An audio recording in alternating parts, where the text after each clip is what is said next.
Coming in from the power, Ben Mule's coming in back as captain, and getting a gig is number 36, Robert Plant. Robert Plant taking some time out from Led Zeppelin to play some football. Good to see. So actually, in the end, 3 changes from last week. In Carr, Mules and Plant, out Clayfield, Holmes and Backwell. Yes, this repeat that Robert Plant too, wearing number 36, and O'Grady wearing number 39 for the Bays. So they're not mentioned in the league side, but they are named in the reserves. And for those who are at the game, Josh Carr will be wearing number 20, and Peter Burgoyne for the Magpies will be wearing number 22. Well, I guess it's time to get some tips, and with that news, Daniel, very interesting. What do you think of the two sides' chances this afternoon? Gee, they are some massive outs for Glenelg on paper. Backwell, Douglas and Holmes, 3 of their better midfielders, you'd have to say, but they've still got a lot to cover with Josh Carr and Hall and Fisher and Allen. But yeah, I'm going to go for the Tigers today. It's a big game for them to consolidate top spots, so I'm going to go for Glenelg 21-30. Yeah, I think I've still got to go for Glenelg. Home ground, 7 in a row. If the Magpies win, it just shakes up the competition a bit more, a bit like Westies over North in a certain way. And we must thank our major station sponsor, Home Loans Plus, as well as Paradise Motors and Natrat Motor Radiators. Also like to thank Cashflow Manager, Autopro, Clovercrest, CMV Trucks and Services. We're ready to go at Tigerland, and your caller is John Nakenville. No worries as the umpire bounces the footy in the middle, and it's going to be a break towards half forward there for the Port Adelaide team. Kurt fisting it down though on the forward 50 or defensive 50 arc for the Bays, grabbing it and then kicking back inside the middle of the square. Kirkby had it knocked away from him, and it's Carr for Port Adelaide pushing the back inside 50, and again it's Kirk knocking it down only as far as Port's Elstone, and now ball held in. The umpire's charged in. He's found a free. It's going the way of Elstone. A foul after disposal there. I guess he was thrown to the ground pretty roughly, Daniel, and he'll get the free.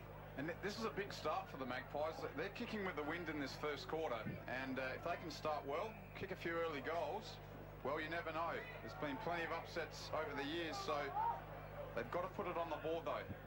50 seconds gone in this first term as Elstone from right on 50 kicks a goal to start things for Port Adelaide. Well done, Daniel Elstone. Well done, the Maggies, kicking with the breeze, as Daniel Frangos said, and they are away with the first goal of the game. Port 1 straight 6. Glenelg yet to score. 65 seconds gone, Daniel. Perfect start for the Maggies. Perfect start for the Maggies, and yeah, I saw a game here not too long ago between Glenelg and West. West had the wind early on, didn't take advantage, kicked a lot of points, had a lot of the play, but a few out on the falls and points. Today, it's all about straight kicking for the Magpies. Meiklejohn with the tap down. Glenelg fighting for the football at the moment. It's going to be picked up with block. Had a little bit of a slip and slide in the middle there. Got it to Fisher. His kick in the hinge direction. Locking over the top with the spoil. Hard ball to get 60 metres out. And it's going to be a tackle, a scrimmage, a stoppage, bounce down. For the family-friendly area. Plenty of black and white out there. Crowd building. I think it's probably the best word I can describe it at the moment. People still think these games start at 2:20 sometimes. As Hinge gets it to Fisher. Grab a kick, bouncing. Kirkby couldn't take it. Thurgood with the pressure. Comes to ground level. The snap. Has kicked the goal for the Bays. We'll just get the play. Might be mark on the line. Mark on the line. Mark on the line. Sorry, guys. That's what the clapping was about. I think it was Hinge with the kick.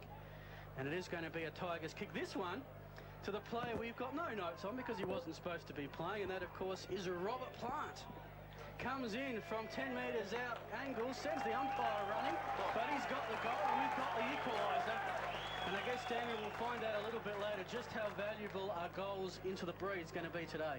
Gee, that's also a pretty big selection, isn't it, for Plant to come in, and not only that, to start on the field when you've got the likes of McConnell, Doldig, McGregor, Alex Grimer, Lee Belt, you've got Fosdyke, Brian Donnelly's on the Crows rookie list, Chris Kane, sitting in the reserves. Still sitting in the reserve, so for Plant to rise above all of those.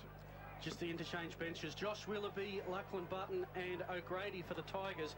Kieran Hall, Ryan McInerney, Aaron Wills for the Maggies. It's the Bays towards half forward. It was Allen to block. His kick knocked down. Allen comes charging through. Couldn't take it. Hall flicks it out there towards Fisher. Arc of 50 goes searching there towards Grimer. Didn't get a great bounce coming through. Trengo for the Magpies. Couldn't pick it up. Grimer did well. But a handball out to Hall. And he snaps towards the goals, but it's away for one behind. Fluid movement from the Bays. They go to 1-1-7. Port 1 straight 6, and we've gone 3.5 minutes in the first term. Well, plenty of action in just those first 3.5 minutes. Locking in the long sleeve jumper. No one on the mark. Kicks it to himself. Goes with the line drive kick towards the centre wing outer side. John in there with Tigers all around him. He'll tap it towards the line. Not ruled to be deliberate, so it's going to be a throw-in. It's just going to be the Magpies side, attacking side centre wing. John Hinge coming off as we speak, guys. In a bad way. In a bad way, yes. So not a great start. Injuries galore for the Tigers coming to this one as Block hand pass out to Wirwalt. Now to Hall, looking for a free man on the outer side. Puts his teammate in Panozzo under pressure, gets away with it to Mules. Now to Carr by the boundary. Beautiful fake spin back to Mules. He'll kick it towards Block. He's Mark, edge of centre square. He's got a runner who runs straight into Thurgood, holding the ball, and Josh Thurgood will relieve the pressure. He's also in the long sleeve jumper for the Maggies. Looked like a knee or an ankle there, something in the lower leg area for Glenelg's Hinges. Murray at defensive 50 for the Maggies. His kick's not good. It's marked by Cranston in the middle of the Bay Oval. He goes out wide there towards the outer side wing where Kane has the footy for the Bays. Gives it towards Block, who's been very busy early. Goes inside 50. Bounces past Port Adelaide's lock, and Grimer was there, couldn't handle it. Second of it was good. Got a handle in the direction of Ruwalt, the sharpshooter, and his kick towards the goals. Bounces once and hits the post. One behind to the Bays. They're 1-2-8. Port Adelaide are 1 straight 6, and it will be Locken to bring the footy back into play for the Magpies. Central's 2 behind leaves the Eagles 0 at Elizabeth, and at South and Sturt yet to score 3 minutes in at Hickenbotham. Again, Locken kicks it to himself. Grimer, a very loose man on the mark. Now Locken runs around Grimer. He's taken a couple of bounces, hand pass through his long jumper teammate in Thurgood. Thurgood has to go back. They're on defensive 50 at the moment, the Magpies. They've got possession. They're just not going anywhere. The hand pass to Thurgood almost comes unstuck. And in the end, it's spilled out of bounds. Some pressure put on, I think, by Cranston, the ruckman. So, will be a throw, and it's going to lob exactly at 50 metres out from the Tiger goals. Umpire throwing it with a breeze. John Cranston, two of the best ruckmen in the league. Gets the pass down to Carr. His grubber kick through the pack. Bouncing. 2 players go to ground. Panozzo, the better recovery. Got it to Hall. His pass out to Carr. Again by the boundary line. In fact, Carr's been pushed in the back, and he'll have a free kick and a chance for the Tigers, who've done most of the attacking into the breeze in the first quarter.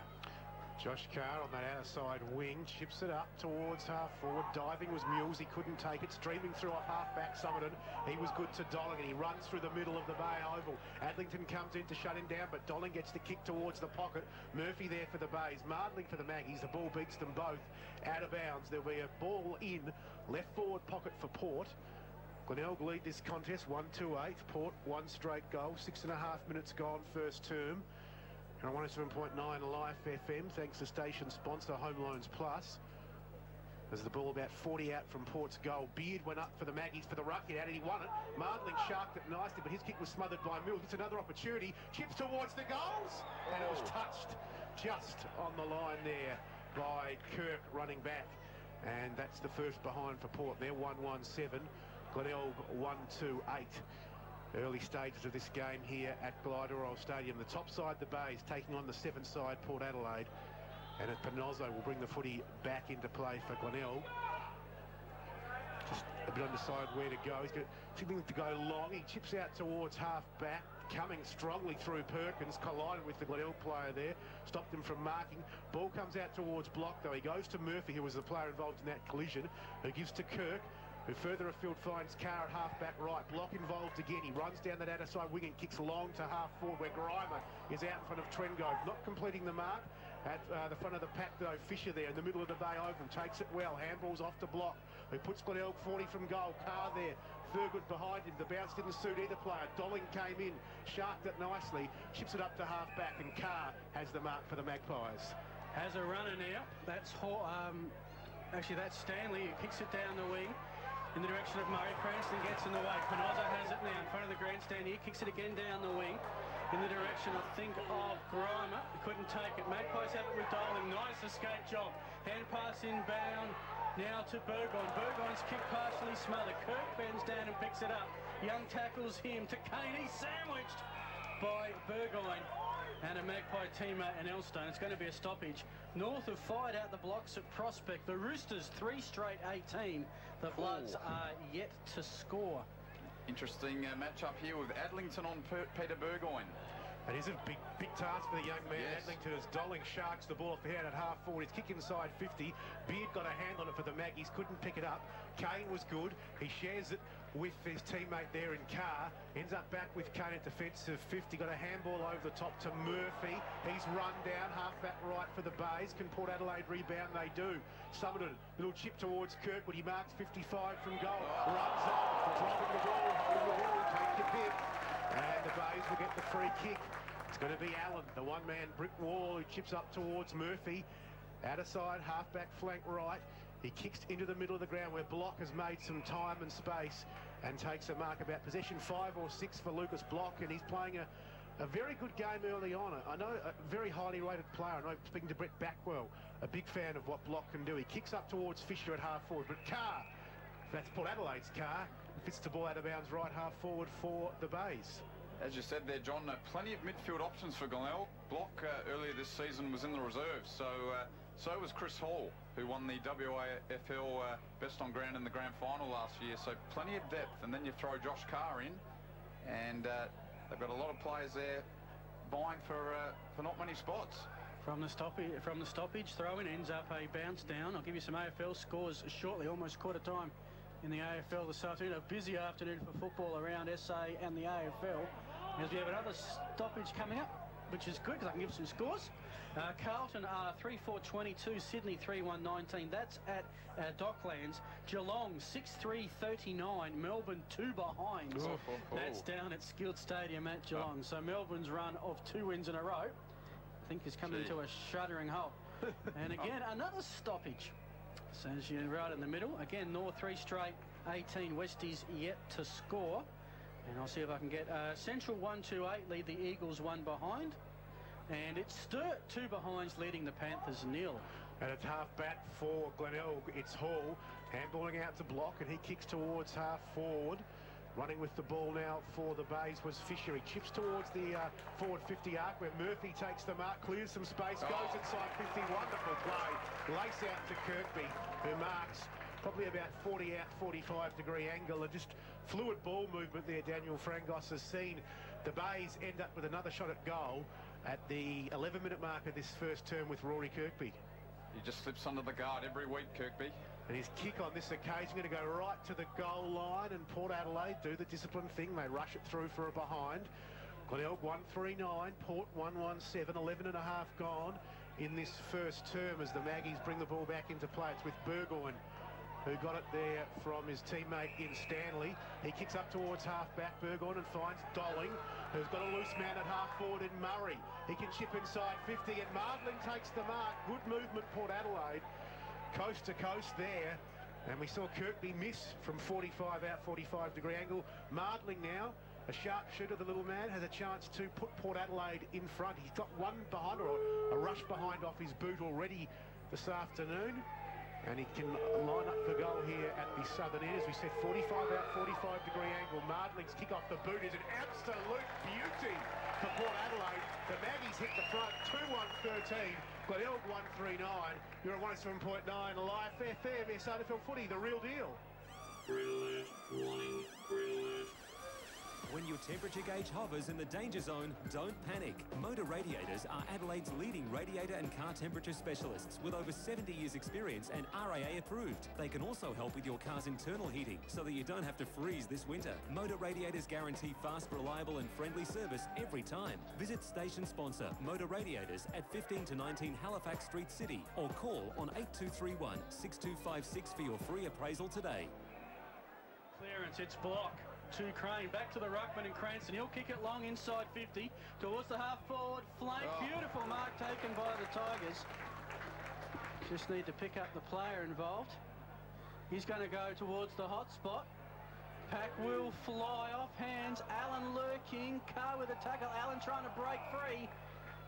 And Carr has held on to him, forces the stoppage. So it's going to be a bounce. Dent's got to negotiate around these poles for a sec. It's an entertaining contest at the moment, guys. It's It heads out towards plant handball, quick to Coop. He only gets it as far as Perkins, and Chris Hall lays the tackle. So it's still no more than 20 metres out from the Tiger goal, and Glenelg would be pretty happy when they are trailing by 4 points, but Magpies with a strong wind. Thurgood with the tap down towards the boundary line. Carr, I think it is, who's picked it up. He jaunts back towards the behind line. Elects not to concede, kicks it along to the pocket. 3 Tigers and Murray. Pinozzo pushed in the back to take Murray out the contest. Umpire saw that, and it will be a Magpies free kick. Murray at half-back right for Port Adelaide, grandstand side. Very confused. We've got a couple of cars out there, and they're both doing all right. As Murray's chip kick to the wing finds Perry leading a long way from centre-half forward for the Maggies. After a couple of years as a very solid centre-half back, he's turned into a very solid centre-half forward as his kick off Archie's hands. Beard robed it well, though, for the Maggies, and his kick inside 50 finds Young. 30 out, 45-degree angle. Runners a tagger, really, Jared Young, and he's not too confident with his kicking for goal because he's passed it off in seconds. So I put the glasses down and he's passed it off to Elstone, who's marked on 45 out, a bit better angle. Yeah, that's true, but a bit further. Yes. I reckon it's a big kick in the context of this game. I reckon Glenelg have had a bit of the play, just hadn't put it on the board. Have only kicked 1 goal. Suddenly, if he kicks this one, the Magpies are up by 10 points. Elstone from right on 50. He's got 1 goal today already. He's got 2 goals now. Daniel Elstone, we unearthed a bit of a goal-kicking midfielder here. Gee. It is 86th, 7th game. That's his 50th SANFL goal too. Well done, Daniel Elstone. And the Maggies, with that breeze, draw out. They go to 3 goals, 1. That's 19. The Bays, 139. Well, there's a word in football, well, a phrase, I guess, called scoreboard pressure. And what the Port Magpies have done out here today is convert when they've had their chances. Glenelg already have squandered a few chances. And, well, the Magpies have got to keep doing this with this strong breeze. Only a scoreboard pressure at Prospect. North 4 straight. The Bloods yet to score. Bays with the clearance as it comes out to Kane on the outer side. They like going this way, the Tigers. They found a mark on the far side. I think that might be Hall, or Carr, actually. Carr's kick finds another marking player. That's Hall, who's taken the mark. Another short kick looking for Willoughby, Life FM's very own. 55 out, runs to 51. Heads for the top of the goal square. Reimer leaps, couldn't get a position because Micklejohn was in the way. And ends up falling to ground. Players on the ball, it's a stoppage. And just checking some of the other scores in the SANFL. South, 2 straight 12. Sturt, 2 behinds. Stop the game now. As Locken with the kick finds Murray. Oh, beautiful rushed kick right on the prison bar stripes of Brad Murray's jumper. He's marked in the centre of Glenelg Stadium here at Glenelg. He kicks inside 50. Players running back. Adlington couldn't get it. Here comes Martley. Adlington holds on to him, brings him to ground. Martley somehow kept the ball. No free, no stoppage. Got it to Kirkwood. And I'll tell you what, a great slips catch taken in front of the goal square by the Magpies. And an interesting decision, and just the player on that is Corey Beard, coming off a 3-goal effort last week. Dan, an interesting decision by the umpire, because I thought Marling was definitely retarded there. This is a big kick, isn't it? This is a big kick in this game. He's got it too. And Beard, no trouble. So the Magpies are 4-1-25, the Tigers 1-3-9. And just when you thought, Daniel, that the Tigers had had the best of the first 10 minutes, bottling it up in their end of the field, every time the Maggies have gone forward, they've got a shot on goal and they've made the most of them. Exactly right.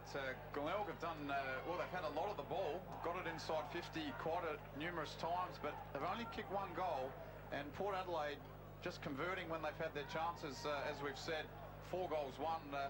Gee, suddenly they're up by 16 points, and another goal here, and with this strong breeze behind them, they'll certainly get their worth out of it. Well, back in the middle, it's interesting the centre circle's been moved a little bit because of the muddy middle where the under-17 and under-15 country championships have been going on. As Cranston won it down the ruck, only as far as Murray. He was dispossessed in the tackle. Number of Bays players get in, and a bit too enthusiastically, according to umpire Pfeiffer, and Murray earns a free kick in the middle of the ground. As Brad Murray got players milling at half forward. Coming out on the lead, though, is Perry. Fisted away from him. Mardling couldn't take it. Adlington was good to Ruwald. And now the Bays through some hand. Oh, good body there by the Port player in Murray. Came through hard on Kane. Knocked the ball free. And there'll be a stoppage in the middle of the ground. And Daniel Frangos anticipating that beautifully. gee, they want it, don't they? The Port Magpies, they are going in hard, and Corey Archie's 200th game. Not many players play 200 these days, and gee, they want the ball. They want the hard ball at the moment. Summerson with the long clearance kick into space. Panozzo's there first. Archie can't catch him. Kicks it down the wing, and it's another Tigers mark. This one to Carr. So Carr has sort of positioned himself. This is Josh Carr on that outer wing. He's had about 5 positions. Brings it back inboard to Ben Kane. Thought about running over the cricket pitch. Elected to go the other way, and that's towards Grimer. And Grimer tries to keep it in bounds with the handball. Carr goes out of bounds. It's interesting to note. I reckon 95% of Glenelg's attacks have been on the outer side. They're avoiding at all costs that cricket pitch in the middle. Yes. Yep. So the umpire just having to extrapolate a few players off of the fence and from each other. Big responsibility on Button today, with Seller out of the side as well. So it's the 2 youngsters, Hall and Button, going at it in ruck. The tap down to Hall. Massive amount of players. This is like just calling mini league here at the second. Oh. And of course that'll be half-time entertainment. It is, what, 20 minutes almost gone, John? 19 and a half, yeah, just almost ticked into time on. And the Magpies 16 points in front. Here comes the pass out to Hall. He's tackled. Umpire says play on. Now it's a chance for the Tigers to go forward. They do with the kick in the Willoughby direction. Can't take the mark at 50. Ball spills free. A quick soccer into space. Well done here by the Tigers. That was Ruot. His kick wasn't great. Found the target in Willoughby, and Thurgood promptly falls over him. And that will be a push in the bat. And Josh Willoughby, we love him. He comes up and does special comments with us when he was on the fringe and a bit injured, which he's not looking too great now, I should add. Has added goal kicking to his repertoire this year. 13 goals, 4 on the season. And Daniel, I guess just was saying the last kick was important for the Magpies. The Tigers need a steadier. They certainly do, and yeah, Willoughby's been very good this season, and here's a chance now. Comes in now, Willoughby from 40, and he's sprayed it. Cheer squad are happy. They've got a football. They've got the miss for the Maggies behind the goal. Glenelg 1-4-10, kicking themselves out of the contest. Port 4-1-25. There's a couple of stuffed Magpies on the fence, actually, behind the goals there, with Glenelg kicking to the northern end. They are stuffed Tory Magpies, they are. Don't want to repeat what happened to Elizabeth a few decades ago.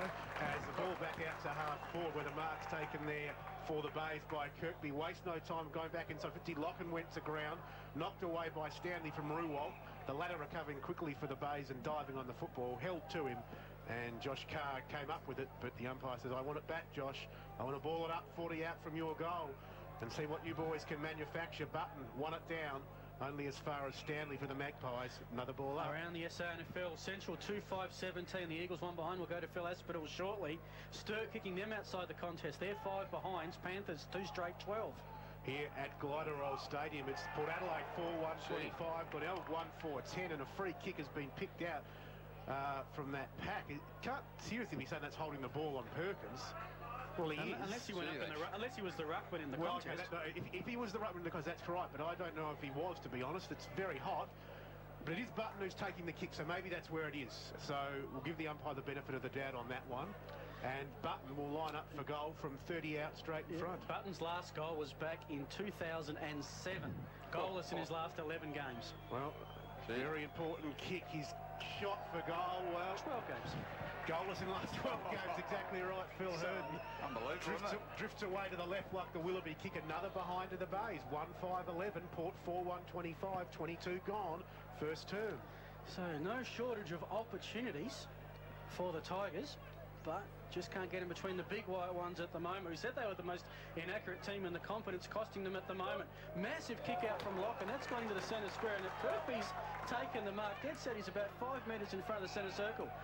Goes in board. They're really ice skating around that cricket pitch at the moment. Ends up with Willoughby still attacking side centre wing. There's about 25 players inside the 50-metre arc of the Tigers, and Willoughby's managed to find one just on the outside. That was Murphy. He goes back. Long kick coming in now for the Tigers. Going to lob 15 out. Kirkby locking with the thumb. Josh Carr will pick it up 20 out.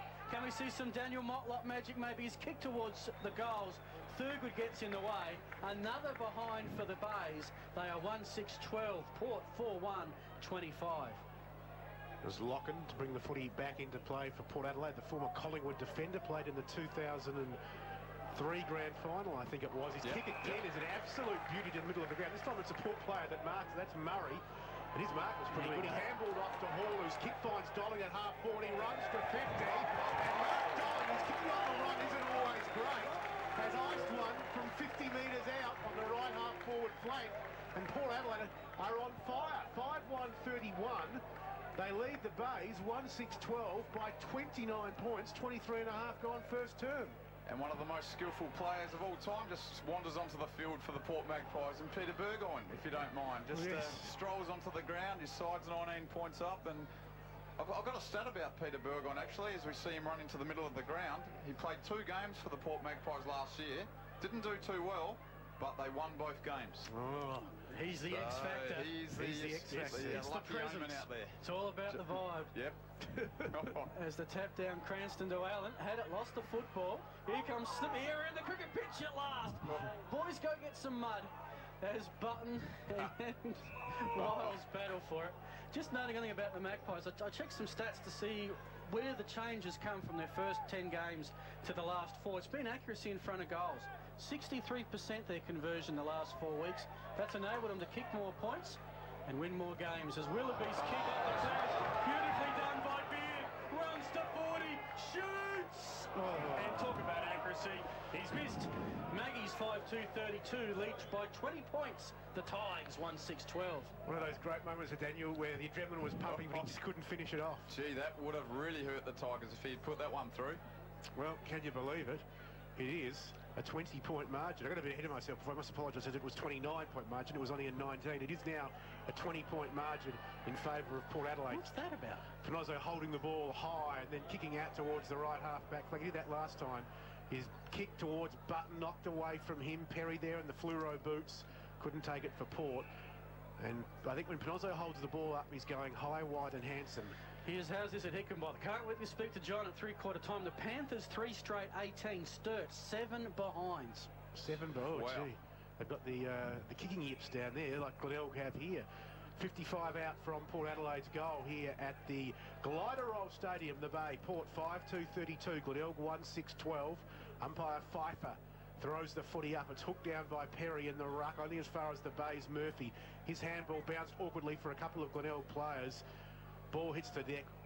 Footballers dive in, and there'll be another stoppage 60 metres out from Port's goal. We'll have a chat to Phil Aspinall shortly, a quarter time, but it's Central 2-6-18, leading the Eagles 2-2-14, North 4-3-27, leading West 1 straight 6.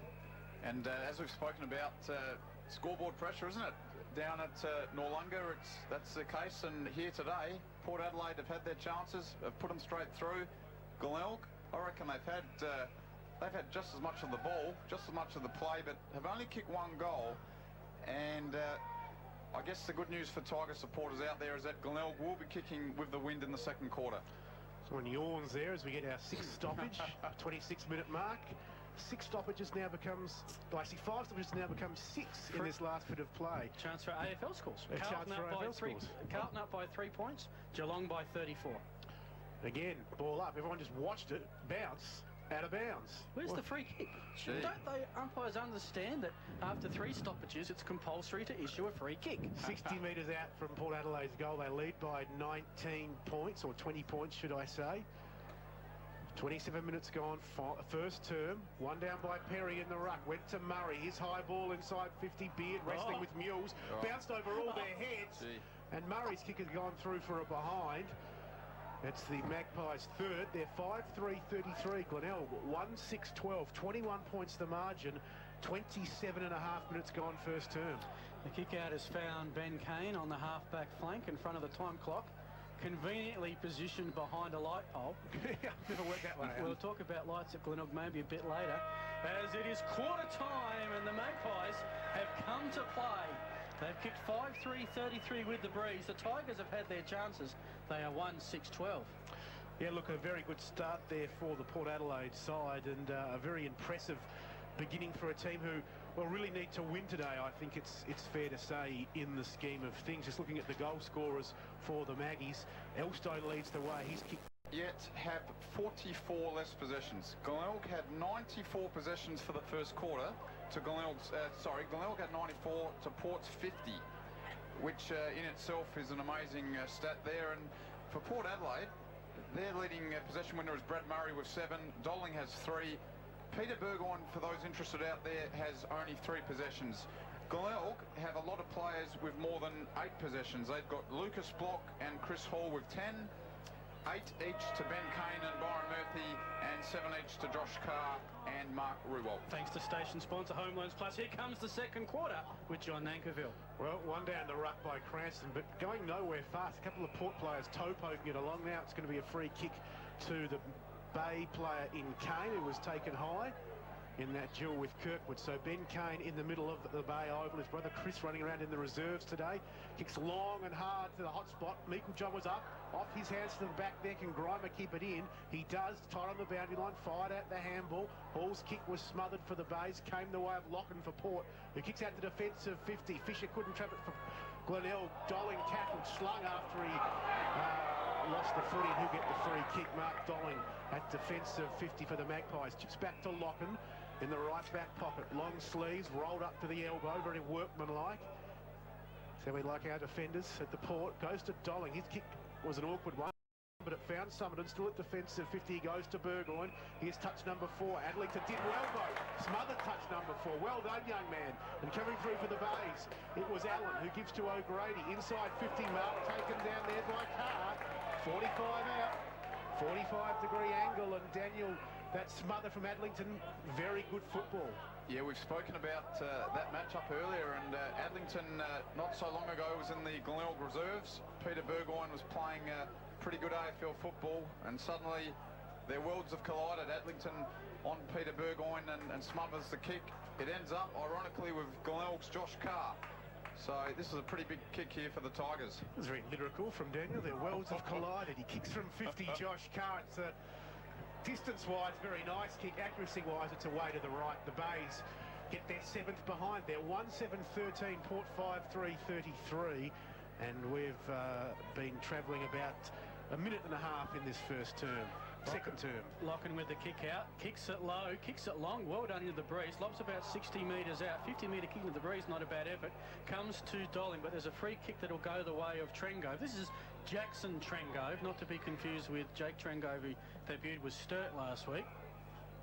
One on an AFL list, one you'd think pretty much bound to be shortly, as it's out to Perkins. He's marked centre wing out of side, who's quite happy to slow the play up. Will kick down the centre wing. Meiklejohn couldn't get there. Actually, Ruwalt held him out well. That enabled Cranston, I think, to come in and take the mark. Kick comes in towards Hall in the middle. It's going for the cricket pitch. They're doing everything to avoid it. It's like a minefield out there. Comes to Carr. Across to Young. His hand pass for Kirkwood, a bit overcooked. Well saved there by Summit, and back to Doling. Port have worked it around the corner now. Doling takes a few bounces on the centre wing. Kicks it towards Archie up forward. He can't take the mark. Taps it forward. Adlington in there. Archie picks it up. Adlington tackles him. And the Bi-Centurion ends up at the bottom of the pack. It's going to be a bounce up.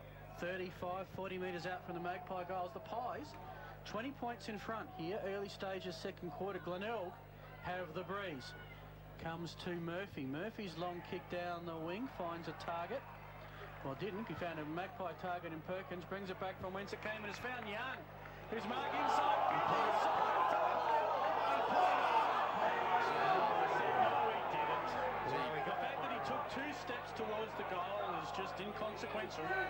In fact, it's interesting, because if that was the case and it was a mark and he was held to ground, that should be 25-metre penalty. It's got to be one or the other, doesn't it? You would think so. It's either holding the ball or 25, and, well, the umpire paid neither. Maybe the umpire blew the whistle late, and therefore it wasn't officially a mark until he blew the whistle. Anyway, unbelievable, it's with Young. 3 goals, 5 coming into this afternoon from 40. Too far out. Fly at the back by Perry. Can't take the mark. Tigers look to take it over the line, which they do. The cheer squad poos. As they do. Now they make a racket as Mules is about to kick it out for the Tigers. We're approaching the 4-minute mark of this second term. 1 point added by each side. Port 5-4-34. The Bays 1-7-13. Ben Mules Goes out towards defensive 50 where Kirk was up, couldn't take the mark. Ball bobbles free. Allen was there for the Bays. But a running player there in Hall at half-back. He runs to the wing, then grubbers the ball, finds touch into dummy half, as they say. Gee, I think he might have got a free kick after disposal there. The umpire just pulled it out then in the back. Yeah, it's interesting because he made about 20 metres with the kick, went from half-back to half-forward, so it comes back to him now. With that free, goes to Murphy. Handballs to the run of Mills. Look at him go. Kicks up towards the forward 50. Great mark there. Grimer for Port Adelaide. Marking this one 40 out in the left forward pocket. And he's been threatening to do that all day, fellas, and that's his first chance to have a shot at goal. I just got to quickly tell you the score up no longer. If it wasn't for John confirming, I'd tell you the scoreboard would be wrong. Panthers 4-1-25. Sturter 8 points. 8 points. And South have the breeze in the second quarter. Well, it's interesting to say the least. Grimer just inside 50 when he kicks the football. He kicks a goal. Important one for the Bays. They're first with the breeze at the 5-minute mark of this second term. Glenelg 2-7-19. Port 5-4, 34-15 the margin. Well, that's the theme of the day, isn't it? Scoreboard pressure. When you get your chances, you've got to put them through. It's and it's not the easiest win. Glenelg are kicking with it this quarter, but it is a bit of a swirly breeze, and Grimer, an important kick there for the Tigers, kicks their second goal. They're back within 15 points. Well, the Eagles back in front at Elizabeth. We'll tell you about that shortly. It's Cranston, the tap down, trying to clear it out. Might be Dolling, who's getting a lot of touches in the middle today. His hand pass, now it's through the cricket pitch. Beautiful hand pass through that to Summerton. Summerton's kick finds a target in Elstone. He's marked the attacking edge of the centre square. Low kick. Perry had a great lead, just to pick it up at his ankles. Nice work by the big man. To Burgoyne, whose grubber's kick has hit the bottom, the base of the left goal post. So it's a behind, although... Oh no, they're just changing who the kicker's going to be. Just a quick score from Elizabeth. The Eagles 3-4-22. Central 2-7-19. 3 points to lead. At Prospect, it's North 6-4-40. West 1 straight 6. It was Alloway and Wright with 2 goals. Schwartz with 1. And a single goal to Cupido at quarter time. But Nosler to bring it back into play, but undecided where to go. They like going out wide to that half-back flank, the left half-back flank on the outer side. They've done it again. It was off hands. Young got it for the Maggies. He was wrapped up, and there'll be a ball up 55 out from Port Adelaide's goal. They lead this contest by 16 points. 6.5 gone, second term, as the ball comes to Kane at half-back for the Bays. He goes searching towards Kirkby, half-forward over his head. Bouncing ball grabbed by Thurgood, and he's away, the former Hawthorn player. Kicks towards this minefield-like centre square. Going in high, fell to ground. Grimer was there. He slid in, got a handball out, didn't find its target. Diving on the football now for for the Bays was Kane. Fisher involved as well. The ball comes out to Carr. Now it's Kane at half forward for Glenelg. He puts them up towards the forward 50-yard with a long kick, which just went left of the stick and through for 1 behind. So the Bays get their 8th behind. They are 2 goals, 8-20. Port 5-5-35 as we have gone 7.5 minutes second term. The ball with the Magpies in front of Snouts Hill. Fairly vocal Snouts Hill as always. Kicks it in the direction, well, for Summit, and Ruock got in the way, but it's picked up nicely here by the Pies. Couple of quick hand passes across to Beard and to Dolling. Now the other grabber kick looking for Elstone. It bounces beautifully for him. His kick inside 50 looking for Marling, but Murphy stands in the way to take a clear Chris Mark. Murphy to Adlington, back to Murphy. Adlington somehow didn't get hold of the ball. Comes to Murphy, he's tackled. Ball spills free now. It's with Kirk, who's tackled, slung by Marling. Talk about a height mismatch, and Kirk's not happy with the treatment from the man they call Mini-Me. It looks like that we mean a mini Jeremy Clayton. Comes down to Elstone. He gets it to Plant. Plant to Panozzo. Marling comes in to lay another tackle. Magpie fans are loving this. And it's another ball up. John Nankerville is going to be 55 out from the Maggies' goal. 8.5 gone. The Magpies by 16 points. Elstone puts them inside their forward 50 arc, sitting and waiting under this ball. Was the Bays player there, lying the tackle on Burgoyne, spills free. That was Mills, and they work it out now with handball. Kane comes running off defensive 50 for Glenelg. Streaming through the middle of Gliderol Stadium. He kicks looking for Grimer. He marks half forward left, out of side of the wing. The Bays kicking with the wind. towards the southern end. And the ball is with Grimer. Held up there by really slipping to ground in the end. He's got a man at 50 in Cranston coming through Murphy, but getting in between both of them was Dolling for the Magpies. He marks defensive 50. He swings it out here to Stanley. Left half back, grandstand side. He kicks downfield to the wing where Archie, the Bi-Centurion, takes the mark and kicks towards the run there of Kirkwood. He's away on this grandstand side wing, kicking long inside 50. Upwards Murray couldn't take it. Mills comes through. He's one for the bursting runs. Mills, he loses the football. Marbling in there for the Maggies. He got it up the pressure, handballed it straight back to Mills. There'll be a ball up, left half forward. Glenelg 2, 8:20. Port 5, 5:35. A 15-point ball game, 9.5 gone, second term. Daniel Frangos. Port are doing pretty well here. Glenelg kicking with that strong breeze. Have only let Glenelg kick one goal so far in this quarter. Tigers are away here, though. The kick only finds the thumping fist of Lockett, who taps it out of bounds. Of course, this coverage brought to you thanks to station sponsor Home Loans Plus.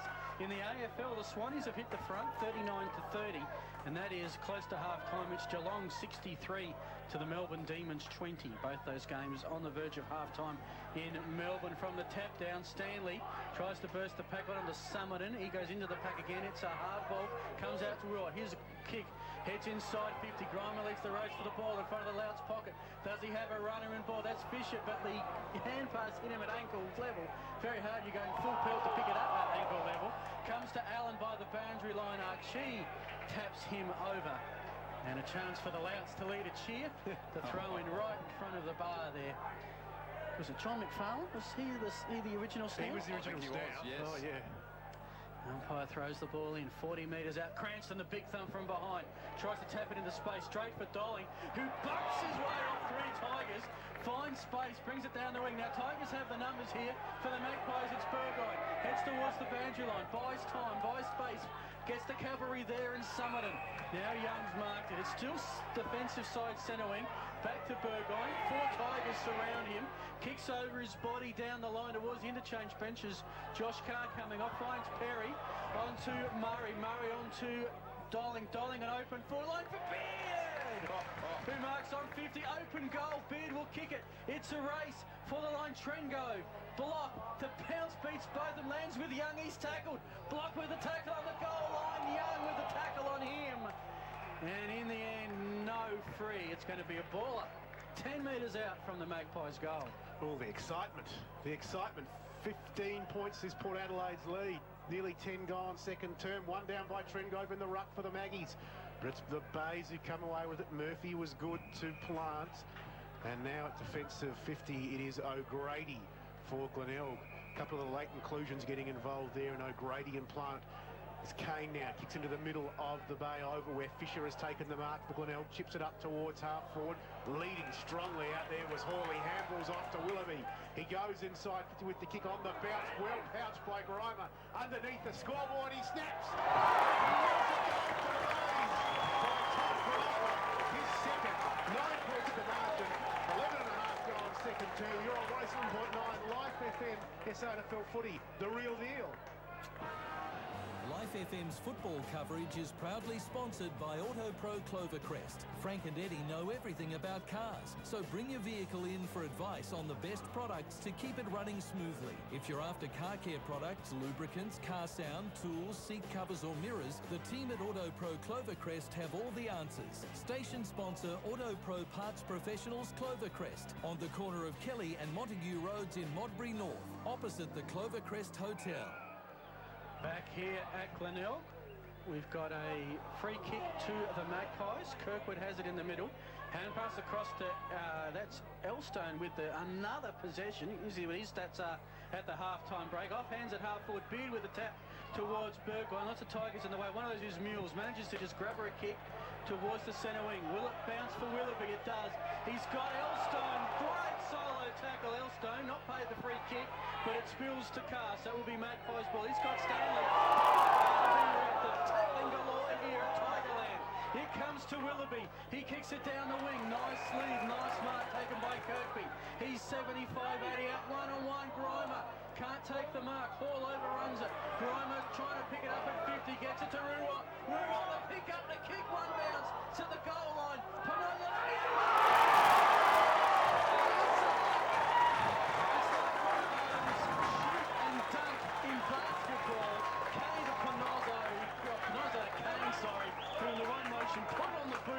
he was running across the goal line. Goal to the Tigers.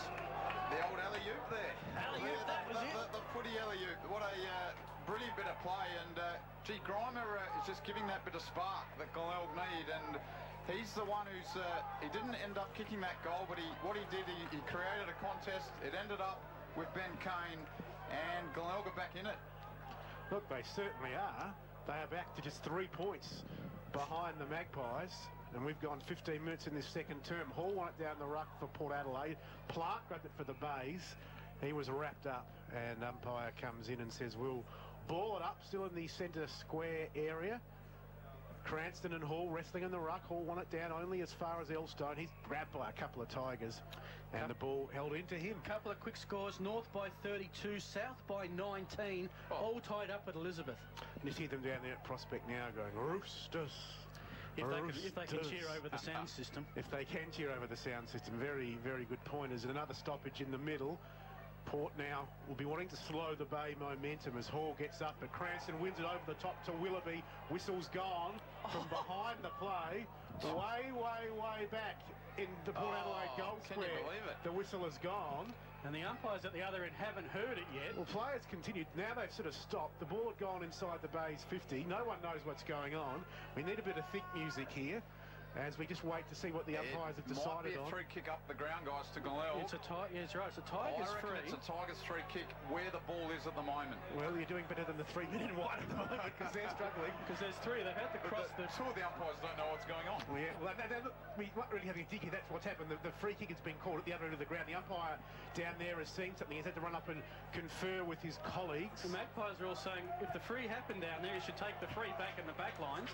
Well, but it's going to be with Chris Hall inside forward 50. Well, the whistle went and the ball was still in the middle with Willoughby, so the ball has come down, as Phil Hurden correctly said, to the inside 50, or the inside forward 50 for the Bays, underneath the time clock.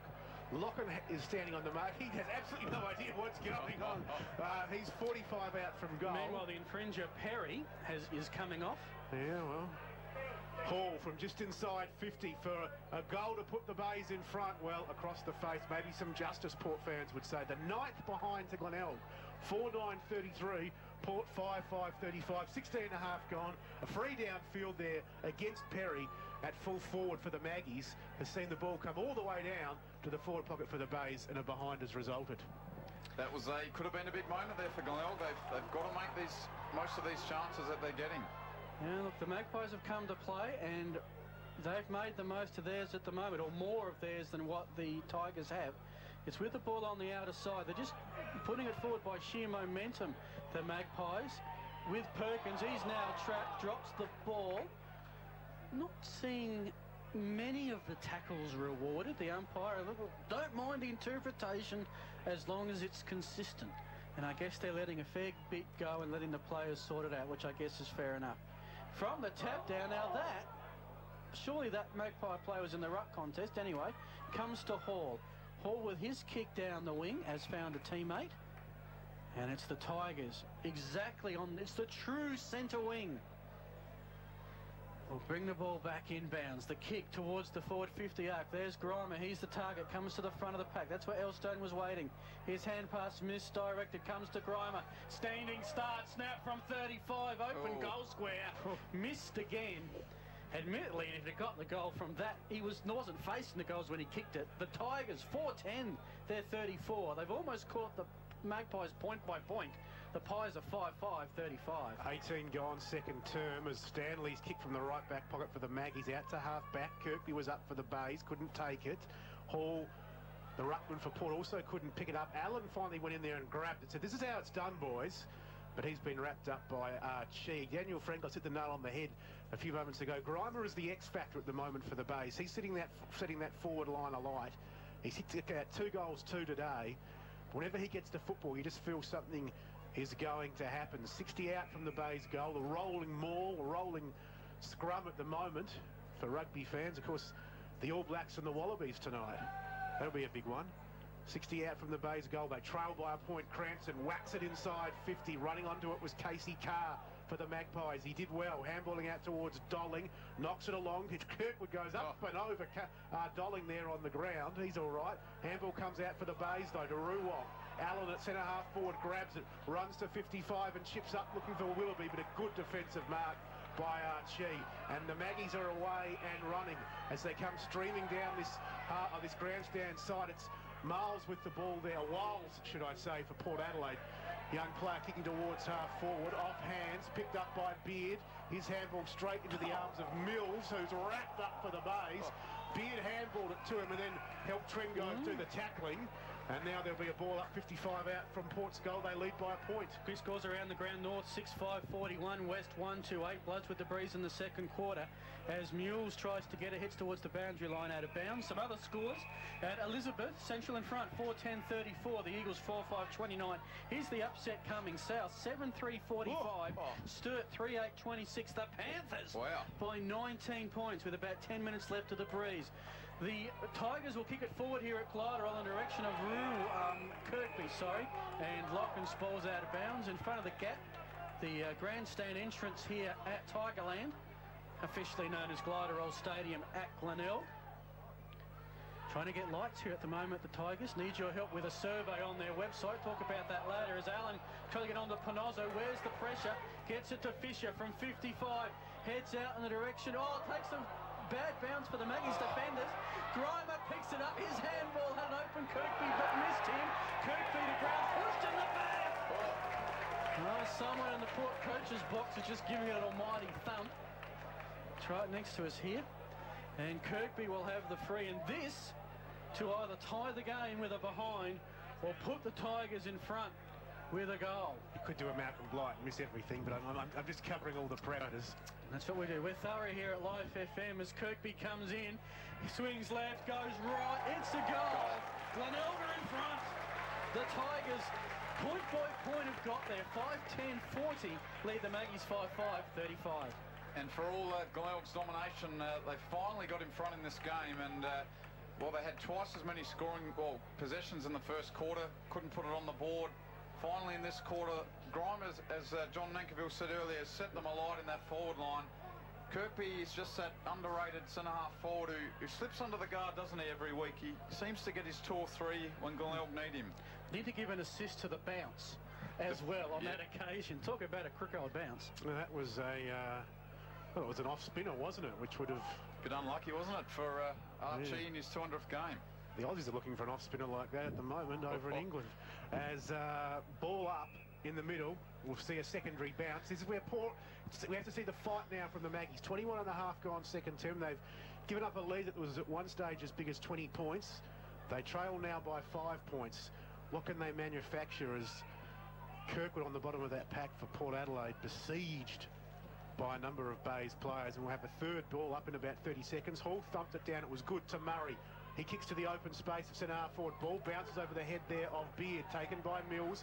Gets it back in the 1-2 from O'Grady, and now Adlington from half-back can put Glenelg to the cusp of their 50. Where Thurgood for the Maggies, fisted away for Kirkby, gets a handball to Archie. He's got Carr, and Port Adelaide come off half-back now towards this grandstand side, centre wing. Beard, good fist down. Unfortunately, young Wiles just overrunning the football. Came the way of Mills.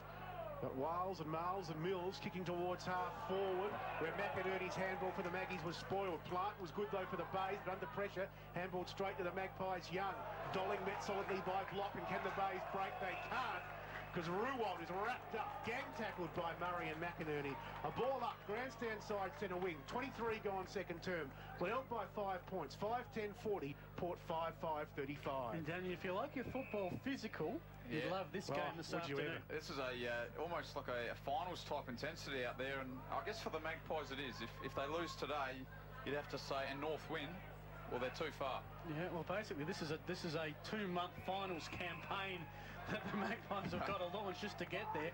As the ball spills out of bounds in front of the match steward, who was kind enough to give me the team list at front. Talk about mass confusion with the late changes from the Tigers. The throw comes in. Perry back on the ground, taps it down, but it'll end up with Block to O'Grady. He finds space, looking for Panozzo, locking with the spot, couldn't do it. Panozzo's marked right on the 50-metre arc. Has O'Grady running around to help. Panozzo ignores. We talk about a player who's risen to higher ranks. I know the Messenger Press had their surprise packet team. Yes. No one from the Tigers, given I guess they were league leaders, but Panozzo, for mine, is one player who's really risen a couple of levels this year. He certainly has. He played a bit of reserves football in the last couple of years, and this season he made the state team. From 60, a long way out, and has missed. Got the distance, just not the accuracy. Glenelg, 5'11", 41. Port, 5'5", 35. Best on ground in the losing Glenelg Reserves Grand Final of 2005, Luke Panozzo. As it's going to be McInerney to bring it back into play for Port. That's a good name, McInerney. And he's found Hall at right half back out of side for the Magpies. The unobtrusive one, Kieran Hall, chips to half back where Perkins has taken the mark for Port Adelaide. They trail by 5 points, 24 minutes gone second term. He finds Burgoyne between outer side centre wing and right half back. Of course, as Daniel Frangos mentioned last year, Burgoyne played 2 games for the Magpies. Didn't start, but the Magpies won both games as Beard flew at the back of the pack. Perry in front, neither could bring it down. Offhand, Summerton was good. Trent Beard now, pardon me, puts the long kick towards the goals, bouncing back, and Mardling get there. He can't. Rolls away for a behind. 5'6", 36 Port go to, 5'11", 41 the Bays. And Burgoyne, of course, had his good mate Graham Johncock playing with him in those 2 games, which helped the Magpies out as well. That's it. You've never seen so many media at Noarlunga the game that we were down there. I'm sure some of those mainstream media needed a street directory to find it. As it comes to Button, I'll get back to the footy in a sec. Allen's taken the mark on the half-back flank. Speaking of Noarlunga, Panthers a 25-point lead, 8-3-51. Sturt 3-8-26. We'll get a full wrap from John Bevan from the Messenger at half-time. His kick along the wing. Kirk has it. Got it across to Chris Hall. He's out of bounds. Gives a chance to give you the other scores. Tight one at Elizabeth. Phil Aspinall will have in a few minutes. Central 4-10-34. The Eagles 4-7-31. At Prospect, it's North 7-5-47. West 1-3-9. The Roosters by 38. As Kirkwood gets the clearance from half-back for Port, Perry comes out. Couldn't take the bobbling football. There's the siren. Half-time here at the Bay. Umpire nearly falls face first in the mud as he signals half-time. Second quarter travelling 26 and a half minutes here at Glenelg, and the Bays 5-11-41, inaccurate, but they hold the lead over Port 5-6-30. If Glenelg can kick 1 or 2 goals in this quarter against the wind, they'll be pretty happy with that. I didn't mean to cut you short before. I really enjoy hearing about the umpires warm-ups, but between talking about Daniel's holiday plans and the cattery, I thought we were going to get back to the game at some point. We do have that 2 minutes, don't we, where we have to fill with something, and we usually go for the comedy section as the players make it. Look, you're quite right. It's not that teams haven't had an opportunity to kick goals down there, and just the direction of the breeze has sent the kicks quite away. I would say you're right. 9 of the 10 goals to the school end, the southern end here of Gliderol Stadium at Glenelg. We would like to thank sponsors who help give you the coverage and talk about goal umpires each week. Yes, major station sponsor Home Loans Plus, Paradise Motor Mazdas and Natrad Motor Radiators. And also Cashflow Manager, Auto Pro Clovercrest and CMV Trucks and Services. Time for some football with John Mankerville. In the middle, Cranston went up high. Michael John waited, got the hit out only as far as Fisher for the Bays, who gave to Block, and they go to half forward where Carr, the 2 cars clash. It was Port Adelaide's car who won that contest. He knocked it down. Hall picked it up for the Bays, though. Gave to Kane, who from 55 metres goes inside 50 for the Bays. Off hands, Panozzo did well to Willoughby. Willoughby's kick high, wide, and handsome and out of bounds on the full. Right back pocket. Port Adelaide will take the free kick as Stanley kicks long out towards half-back. Young setting himself off his hands, bouncing football to Murray. He runs down this grandstand side centre wing. He's got Summerton on in the middle for Port Adelaide. He takes the mark, then moves away from Cranston and kicks towards the forward 50 arc. Coming out on the lead, diving there, Perry couldn't complete the mark. Mills was good at the back. He handballs to Murphy underneath the scoreboard, right back pocket for Glenelg. He comes out towards half-back, and a good mark taken out there for Glenelg by Kane. So Kane has it, got a runner in board. That's Adlington, who's run off his opponent. He'll go through the middle of the Glenelg Stadium. Kicks towards Kirkby, comes to ground. Fisher can't take it. Micklejohn, the rover. Nice hand pass to Perkins. He finds Dolling running through the pitch. Draws two players. The hand pass to Young, not the best. Will fall towards Elstone. Puts it on the boot straight away. One-on-one contest, top of the goal square. It falls towards Kirk. Kirk wheels around the back of play and finds Kane in front of the time clock on the outer side. Kane elects, no one on the marks. He'll kick it down the wing in the direction of Block, one of the leading possession getters. Dan Frangos giving us the stats courtesy of the Glenelg statisticians. He's taken the mark. Happy to slow the game up. This will be his 15th possession as well. 15th possession. Has had to step up with a couple of the omissions today. He finds Kirkby just the attacking side of centre. He now goes with the kick towards the half-forward flank. Nice mark taken by his teammate there in Murphy. You know all those ins and outs we had? Yes. Murphy's fitted in there somewhere. I'm not quite sure how. But I think maybe he might have played last week. Just wasn't on my list. His kick. Oh, too easy. Grimer plays on. Might have been called to play on by the umpire. He finds Micklejohn, who couldn't take the mark, although the umpire will now pay it. In fact, won't only pay it, he'll give a 25-metre penalty. Not sure why Grimer played on then. I reckon he took that mark and could have just gone back and put his third goal on the board. He, for some reason, played on. Big Micklejohn comes out to defensive 50 where Burgoyne takes the mark for the Maggies. He goes to Kirkwood. Grandstand side, centre wing, right for the Life FM commentary box. We're here at the Bay for this match of the round, and it's a 5-point lead to Glenelg. No addition to the half-time score as Murphy drops in across half-back for the Bays and takes the saving mark from the Kirkwood kick. He swings out wide to Fisher. Good opposition there from Summerton. Spoiled Fisher. No, mark paid. Fisher takes it at right half-back, plays on. Summerton runs him down, holding the ball. No. Handball just out there from Fisher. He gets it back in the 1-2 now. Runs onto the outer side wing and chips to Kirkby, who marks right in front of the little trainer sitting there in the little alcove, outer side wing, gets around his opponent Thurgood and kicks to 50, where the lead is taken there. Well, the mark is taken on the lead by Willoughby, but the umpire says it is out of bounds on the full, and the free kick will be taken down there by Dolling, the leading possession winner on the ground for the Magpies in the first half. Chips it up to half-back where Murray, another stat winner for Port, takes the mark. He goes into the middle where Young has marked. He can run through that muddy, boggy middle of the Bay Oval and kick up towards half forward. But Kirk, the saving mark for the Bays again. The big man's away. Look at him go. He beats Kirkwood. Handballs towards O'Grady. And now O'Grady goes to Allen and the Bays can attack from the centre wing. So Allen looking there in the pocket, looking for Grimer, can't take the mark. Both players go to ground. Burgoyne in there with the tap only as far as Josh Carr. The two power players, Grace him sharing the ball, except their opponents today. It comes to Archie, Thurgood. Murray with a visionary kick to Dolling in the middle of Glenelg Stadium. His kick, though, not as visionary, finds Mules on the Glenelg sash.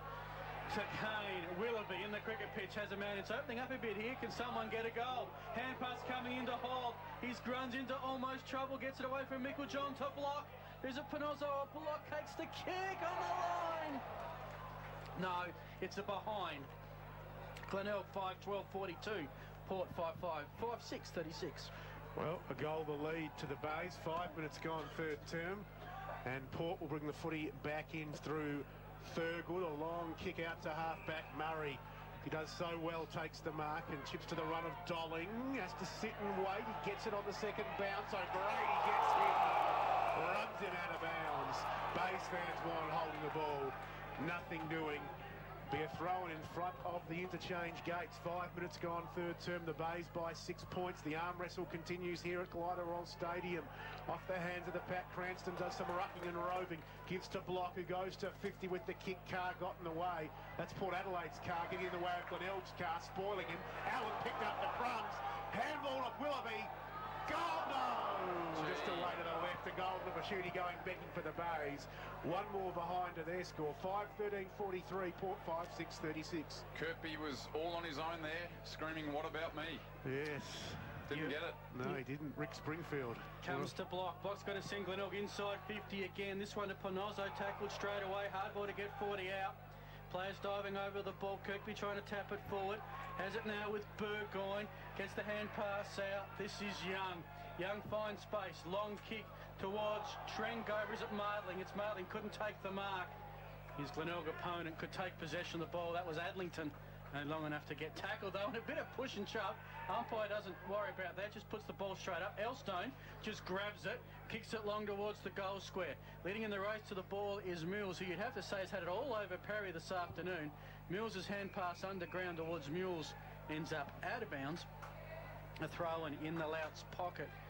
It is Sturt 4-10-34, trailing the Panthers 9-3-57, 23 points to lead. Early stages, third quarter at no longer. Another goal into the breeze by the Panthers, as it's a spinning ball here at the moment. Willoughby overran it. Dolling's hand pass partially smothered. It's 45-50. Allen tries to break the pack, couldn't do so. Willoughby's picked it up, only to be tackled by Burgoyne.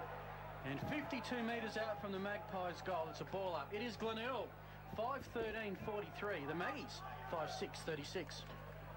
Well, big moment in this game, isn't it, John? Port really got to convert with this breeze, and they haven't kicked a goal in this quarter yet. As they're at their forward 50 arc, the Magpies desperately trying to get the handball out. Elston dispossessed. Kirkwood dives in, and there'll be a further ball up, about 45 out from the Port Adelaide goal. Central by 21. Kicked a couple of goals to open the third quarter. As Meikle-John outpointed that occasion by Kirk in the ruck to Willoughby at defensive 50. He gave to Block. His handball comes out towards the bays, and they can come off half back there with the kick from Murphy towards this wing. We're running with the ball as Hall for the bays. He kicks towards the lead of Plant. One of the late inclusions today, along with O'Grady, marking it left half forward. Northern end for the base, goes inside 50. Perkins takes a good defensive mark for the Maggies. Handball's on over the top. He's got Young, who's got Peter Burgoyne at right half back, who kicks towards Dolan. He's opposite number 13, though, and Willoughby for the bays outpoints him. Kicks to Panozzo, who's got time and space at centre half forward.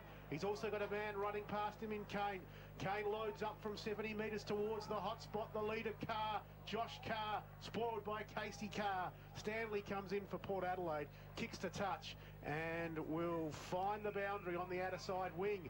It is Glenelg, 5-13-43. Port 5-6-36. 8.5 gone, third term. Well, West have kicked another one at Prospect, inching their way back into the contest, trailing by 25 points. 5 minutes into the third quarter, where I think the Roosters have the wind. From the tap down, Perkins with a high kick. Kane running with the flight of the ball. Takes a good mark. Still centre wing outer side, where we've seen the ball for the majority of this afternoon. Certainly been on that outer side more than the grandstand. So it goes to Hall. Hall the tap down to Block. Carr lurking. Can he pick up the ball now? Yes, he can. Carr. Oh, this is a commentator's nightmare. They've got Carr on Carr as it goes to Willoughby. Stagg runs, grabs the ball, and misses again. Oh dear, maybe we've been teaching him how to kick, John, but he's been in the commentary box because he's missed two very gettable goals. The Tigers are 5-14-44. Port 5-6-36. They're the most inaccurate team coming into today. I can guarantee they'll be the most inaccurate team tonight. As Blocks balls at half forward for the bays. Handball's inside 50 to Allen. Tight in the pocket. He goes back to Josh Carr. Little underground handball found Panozzo. Back to Willoughby at defensive 50.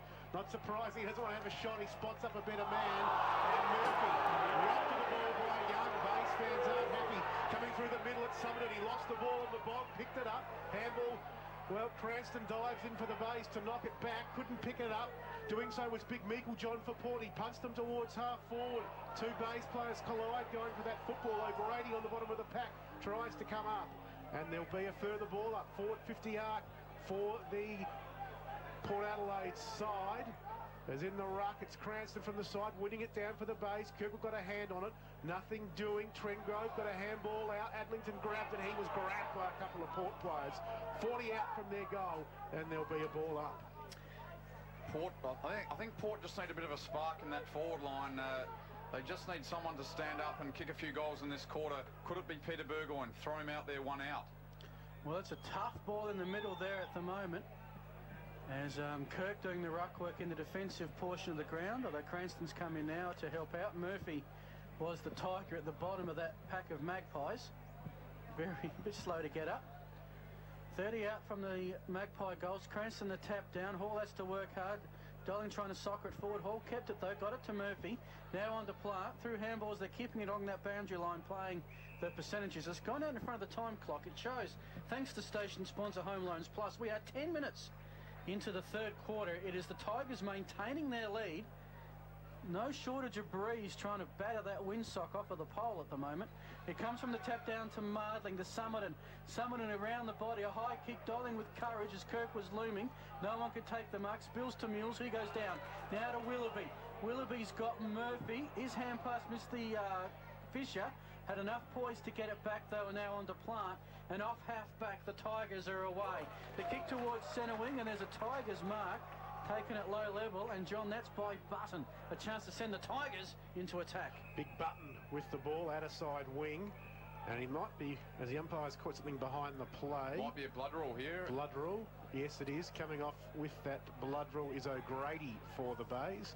On his elbow, I think I can see some blood, the right elbow. Just to let you know, Sturt are making a move. They are 7-10-52, leading the Panthers 9-3-57. Don't forget, Sturt have the breeze in the third quarter. South are coming home with it.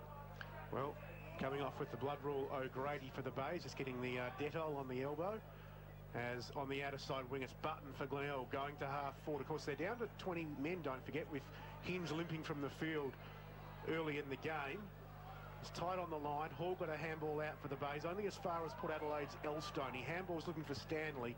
Button got in his road, and the ball's out of bounds between left half forward and the outer side centre wing for Port Adelaide. Glenelg, 5-14-44. Will that an accurate kicking come back to haunt them? Port 5-6-36. Approaching the 13-minute mark of this third term.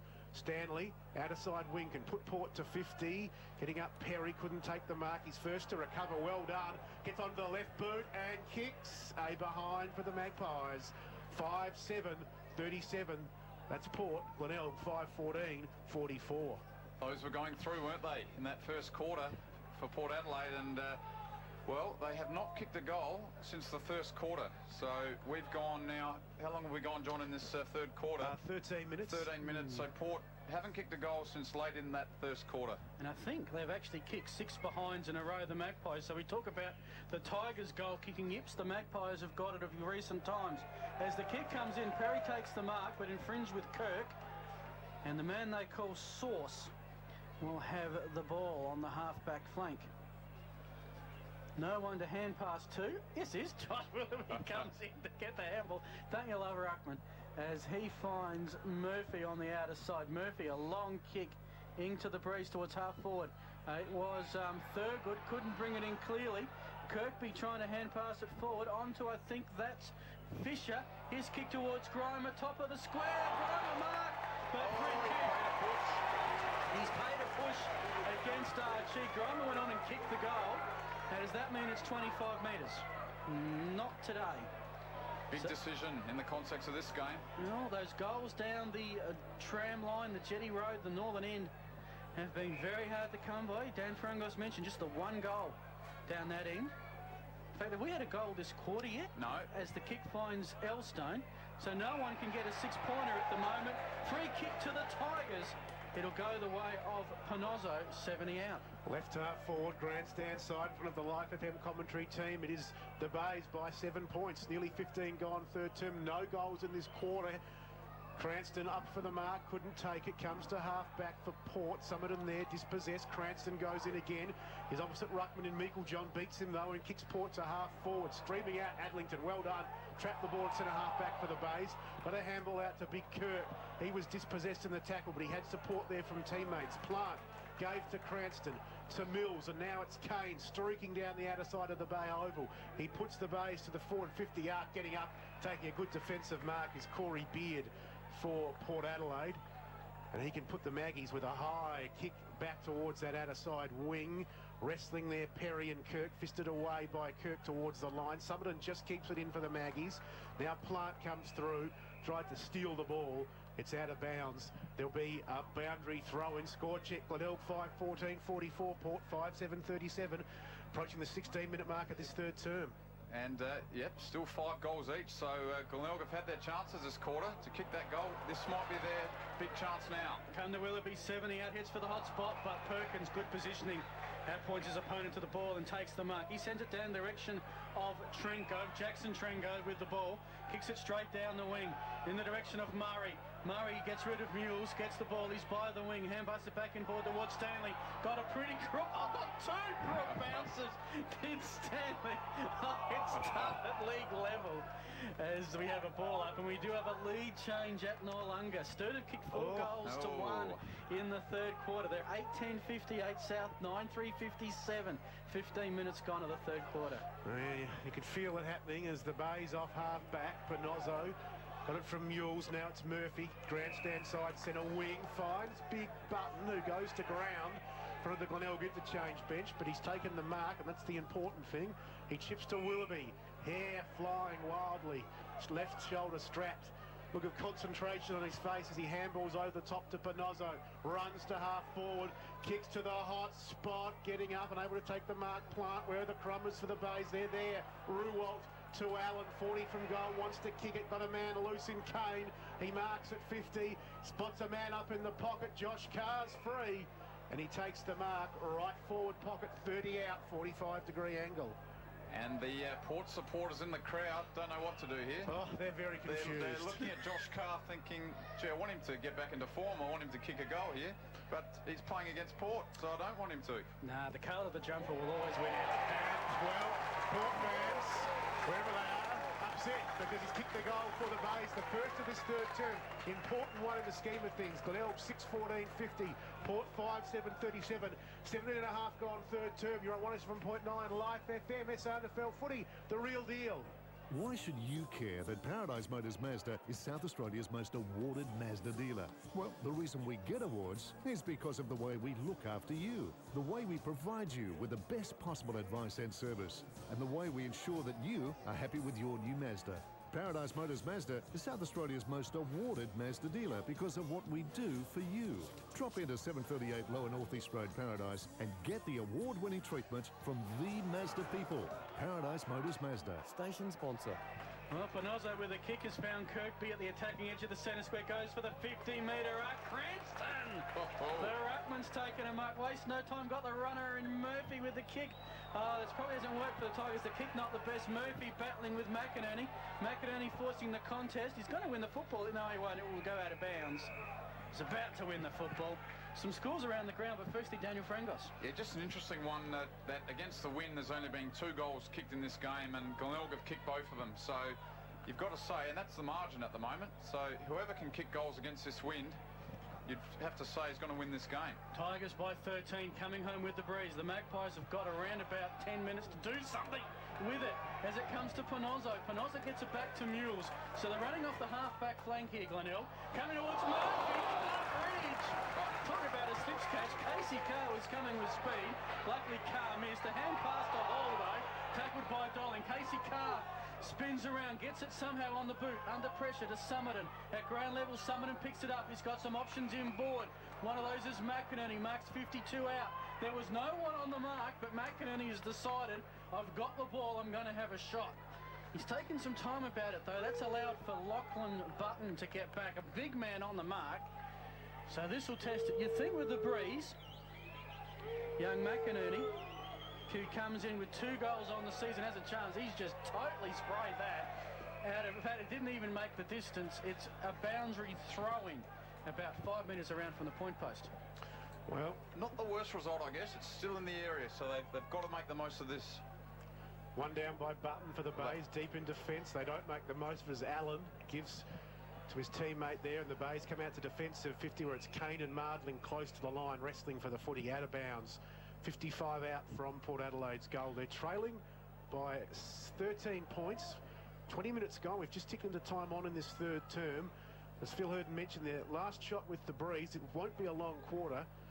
A goal with it now would be extremely handy, as they haven't kicked any goals into the breeze. They haven't kicked any goals since late in the first term, when Mark Dolling kicked a wonderful goal on the run from right half forward at this primary school end, as Elstone handballs back inside 50 for Port. Knocked almost straight back to him, but Willoughby got in the road. Gives to Panozzo, back to Willoughby. He couldn't take the ball. Elstone could handball straight to the side of McInerney. A few comedy errors going on at the moment. Willoughby on hands and knees, got a handball out. Hall grabbed it for Port and found Murray. He's at right half forward. What's he got on offer? He's got leading out Somerton. He was spoiled by Fisher. Mules, the determined skipper for the Bays. A wonderful defender, picks up, goes looking for Mills. Mules to Mills. They run out of room, out of bounds, forward 50 for the Maggies. Around the grounds, it's North by 25, Central by 36 and Sturt by 1. Deep inside 50 for Port. One down towards Kirkwood by Perry. He gets a hurried kick to the top of the goal square. Adlington wearing Burgoyne like a glove, traps the football and finds Mules. Strong body takes the mark for the Bays. He chips up to defensive 50 where Murphy has the football. So Murphy has it defensive 50, kicks down the line only as far as Hall, who's marked on the half-forward flank. The Magpies need a goal and they need it right now. So Hall goes back to Locken. Not sure if this is the best thing when you've got the breeze. Locken, a long hand pass to Thurgood. He's in and underhand pass to Young, puts his teammate under pressure. Kirkwood back to Young, run down by the Allen of the Tigers. Now to Fisher, who's about to get tied. Oh, that's what you see at a rodeo by Tex Perkins, but it's not allowed in Aussie rules. That's a good rodeo name. As it's with Fisher. He gets it to Allen. Certainly lifted, haven't they, the Tigers after quarter time, and they don't seem to play four brilliant quarters, Glenelg, but what they do, they can blow a side away in a short space of time, and they don't actually dominate for the whole game, though. Last time we were here against West, we saw them do this as the kick finds Murphy. Nice contested mark on the half-forward flank. Byron Murphy, what can he do? He can send the Tigers long. Players streaming inside 50. He was going back with the flight of the ball, so no chance to push anyone on the back on this occasion. And this, well, it's a critical kick. You would think if he can get this 19-point lead late in the third quarter coming home with the breeze, it's almost all she wrote territory. As Central, who've kicked 8 goals in the third quarter, have a 42-point lead over the Eagles, would you believe? Phil Aspinall's, they've exploded at Hammer Holmes. We hope Phil Aspinall's all right, and we'll talk to him soon. He'll be all right. It's a big moment here if he can put this through. Glenelg, well, not a great kick. Oh dear, he stabbed at it. One of our co-commentators from way back used to talk about kicking through the ball, John? He did, and he wouldn't have been impressed with the efforts there of Todd Grimer. Important kick away to the right. 2 goals, 3 today for Grimer as Locken goes to Perkins in the left back pocket. His long sweeping handball finds Kirkwood at defensive 50. Allen, wonderful pressure, slings him around the tackle, but to Kirkwood's credit, he got the handball up. Mardling, handball towards Young. Look at Button come streaming through. Young didn't know what hit him. Ball comes back to Murphy, who goes inside 50. Cranston spoiled by Locken. The ball out of bounds, the arc of the forward 50. Approaching the 24-minute mark of this third term. It won't be a long quarter. Only 1 goal scored, and that was to the Bays. As one down by Cranston in the ruck, and a bust through Kirkwood, going nowhere. And another ball up. Can tell you at Noarlunga, Sturt 10-10-70. Lead the Panthers 10-4-64. That's going to be a cracker of a final quarter at Noarlunga. Is indeed, as the ball just inside the forward 50 arc for the Bays. Hall had it held to him, and there'll be a further ball up. That was Kieran Hall for Port Adelaide. He's in the ruck, but Locken comes through from the side, and there in fact is the siren. 24.5 minutes, the third term lasting here at the Bay, and I can tell you at the final changes, the kids charge on. Look at that little fellow out there, he's having a great time. Glenelg 6-15-51, Port 5-7-37. It is a 14-point margin in favour of the Bays. Just the 1 goal scored in that third term. And I can tell you that for the team, or the goal scorers for the 2 sides, we see 2 goals. The skins at this stage. So you've got a score at the moment of 89-70 to Sturt, 13-11 to 11-4. So it's a total change. No worries, John. Thanks for that. We'll get a full wrap from you at Games End. A busy afternoon in the SANFL. We'll tell you about North and West, and a 4-goal quarter to Ryan Bennett very shortly, as West have reduced the margin at Prospect to 12 points. But it's final quarter football here at Glenelg Stadium, thanks to station sponsor Home Loans Plus, and you're with John Nankerville. Get some stats from Daniel Frangos in a minute. Secondary ball up will take place in the middle here at the Bay. Glenelg by 14 points. Ball in dispute there. Elson on the bottom of that pack. Again, we'll see the ball brought up. Attacking side of centre for Port. Daniel's with the major stats winners. Amazing stats here that Glenelg have had 300 disposals and Port have had 191. And yet Glenelg only lead by 14 points. Fisher got the handball from the ball down towards Hall for the Bays. He kicks up to the forward 50 arc, bouncing ball. Josh Carr for Glenelg. Can he pick it up? He can't. Casey Carr for Port Adelaide applying great pressure, and the ball out of bounds underneath the scoreboard. Keep going, Daniel. And I can tell you that the leading possession winners on the ground at this stage are Murphy with 26 for Glenelg, Ben Kane 24, Chris Hall 23, Block 21, and Fisher 20. They're all from Glenelg. As Carr for Port Adelaide finds Stanley with the handball, deep in defensive 50, finds some space, and Daniel Elstone, who kicks into the middle of the ground. Young for the Maggies, wrong-footed by the bounce. Hall in support. His handball looking for Beard, wasn't accurate. Chopped off there by Kirk for the Bays to Cranston. The big men combined to find Chris Hall. Forward 50 arc for the Bays. He kicks to the hot spot. Panozzo wrestling. Locken got a fist on it. Ball hits the deck. Locken goes off the ground. Luxor Fortune lands with Perkins for Port. To Meikle-John. His handball wide of Thurgood. He goes in again, the big ruckman, and this time does all right and finds Dolling. To Burgoyne. He's dispossessed at defensive 50, and the handball comes out for the Bays to Willoughby's. Rotten day in front of goal continues.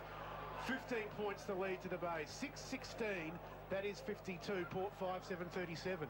And I can tell you that for those people interested from both camps, I guess, Josh Carr has had 15 possessions. For Port Adelaide, Dolling has 20 and 15 each to Summerton and Stanley. Brett Murray has 14 possessions, as does Peter Burgoyne. Well, it was with Tex Perkins coming out of the fence, but he's only found a Tiger. Comes back inboard, Willoughby. He's 55 out. Will he have another shot? He's almost got to get a goal just to square up the ledger a little bit, but he will find out Fisher. Better option there, and Fisher's marked 45 out. And this, you'd think, almost could be the closing goal. And I'm interested, Daniel, with your stats there, the inside 50 count. I'd say we have to be heavily in favour of the Tigers. The inside 50 count here in front of me it is heavily in favour of the Tigers. I can't... That's all right. It's a code. I'll give you the sheet. I'll read it in a sec. As Fisher comes in from 51, long kick, but it's wayward. So Tigers having their chances to bury the Magpies, but can't quite seal the deal. They now lead at 6-17, 53. Port 5-7-37. I couldn't uncode it, guys. Could not uncode that secret code there. The inside 50 is Glenelg 42, Port 32. It's under the code of BG. BG. Which is ball gets. They've changed things. Changed the code around. At Glenelg, and they forgot to tell the printer as Stanley marks at half-back. He's away and running to Burgoyne on this grandstand side wing. What can he set up for the Magpies? They trail by 16 points. They need a goal. Adlington drops the mark under pressure from Martin. He's earned himself a free. Yes. One of the best today for the Bays, Paul Adlington. Very solid small defender. He handballs across to Murphy, the leading touch winner on the ground. He kicks to the wing. Sport was Chris Hall, fell to Dolling. He puts Port to 50, and a good mark taken there by Beard. He caught one late from Kerr. And he's about to get 25 too. And he's going to get a 25-metre penalty too. Yep. So Corey Beard will go from right on the arc of 50 to the about 25 metres out. He's on a slight angle, probably about a 45-degree angle. But a late shot there from Kirk, not overly intelligent. And Beard will take this kick. I think it might have been Mills, actually. Running past, gave him a knock on the head. A bit like the rugby league umpire last night, for those who've seen it. I do beg your pardon. Mills giving away the free. Beard's kick, he's got it. He becomes the second Port Adelaide multiple goal scorer. One in the first, one in the fourth to Corey Beard. And at the 4-minute mark of the final term, Port get their first goal in 2.5 quarters of football. Port 6-7, that is a total of 43. They trail the Bays 6-17, 53.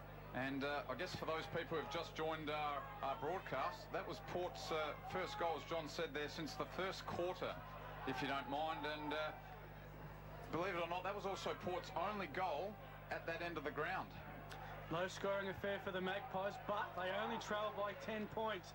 If they can kick some more goals into the wind, Fisher with the clearance, bumps off of Hall, comes to Allen, runs out of the square, runs to 55, Grimer, Shepherds, and it hits the post. Another one all set up for the great adrenaline rush goal, but the point post gets in the way again.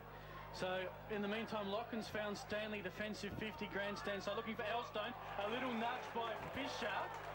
Umpire says that was fair and in the side. Willoughby in space. Does this man have an opponent? Runs to 55, elects to find Ruwal, who's marked 45 out. he just slips under the guard, doesn't he, Willoughby? All the focus goes on to Ty Allen and Fisher and the like, Ben Kane, and when Backwell plays as well. But Willoughby's one of those unheralded players.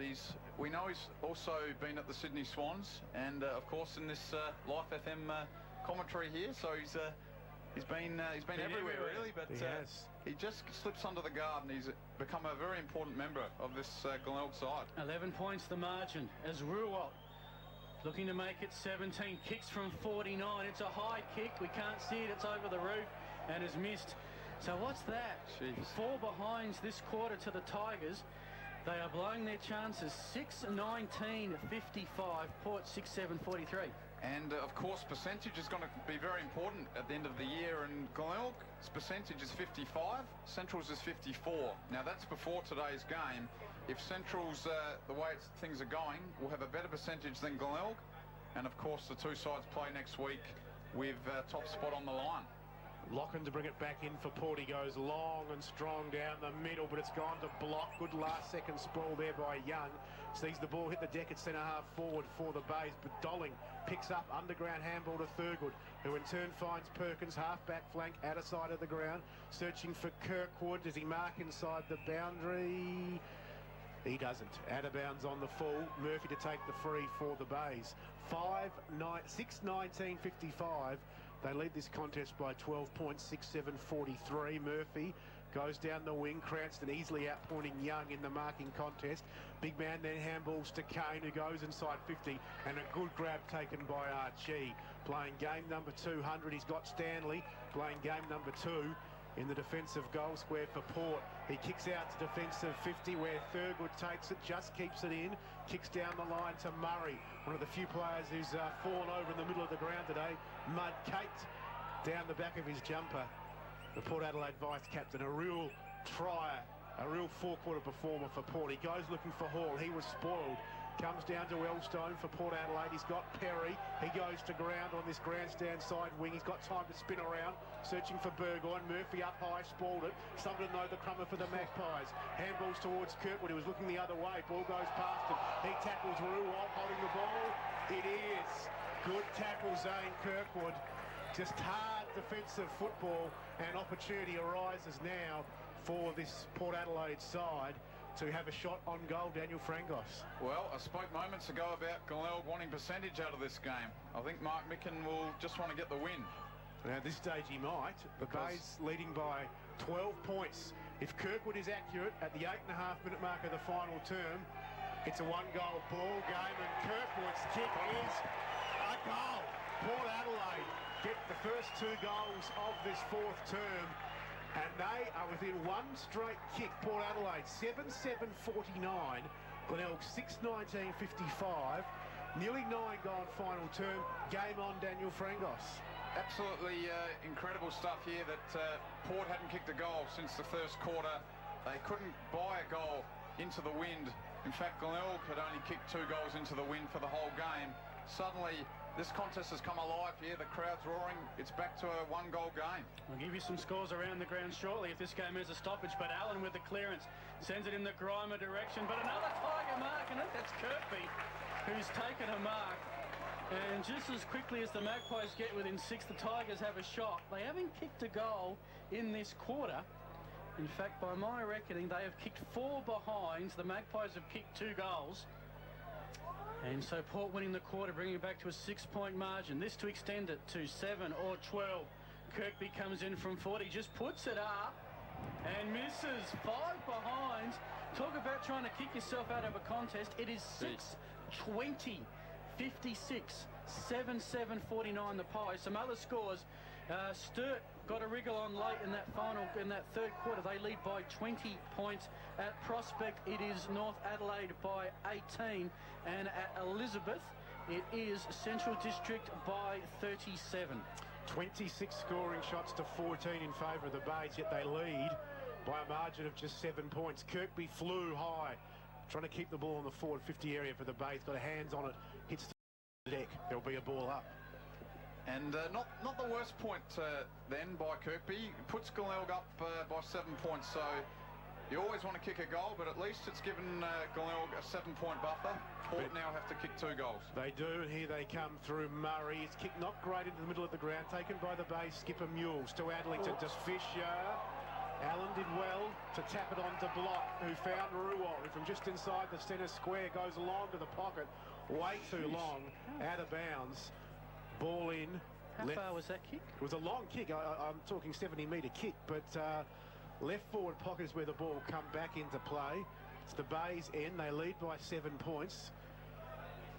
As Kirkby in the ruck, but Cranston comes through from the side and hits it straight back out of bounds. Daniel Frangos. And it's, for the listeners out there, it's not a win that's going directly to goal. It's a pretty swirly breeze, so you can understand Glenelg have kicked inaccurately, but I guess 6 goals 20 is probably not what you want.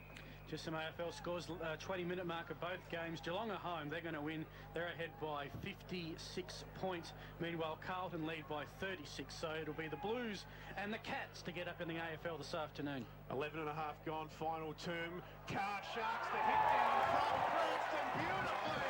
And Josh Carr has perhaps won the game for the Bays. Out to a 13-point lead. Carr gets his second. The Bays 7:20. That's 62. Port 7:49. 107.9 Life FM. SANFL footy. The real deal.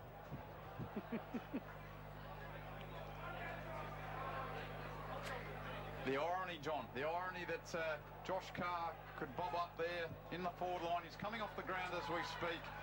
But the irony there, the man who's played many games for Port Adelaide Power, and he's now, well, may have killed off the Port Magpies' last chance at a spot in the finals. Well, an emotional conundrum. Conundrum, that's the one. As Mules gets it to Block. The Tigers are lifting here. The kick towards the half-forward flank, intercepted by Perkins. Before he's flattened, he gets the grubber kick along the sidelines. Around the other grounds, 5 minutes in final quarter, Central by 25. 3 minutes in at Noarlunga, it's Sturt by 19. And at Prospect, 1 minute in, and it's North by 13. So, plenty of interest around the SANFL. Round 16 this afternoon. In the middle, Thurgood has it. Hand pass. Nice off the one knee to Summerton. His kick inside forward 50, couldn't find a target.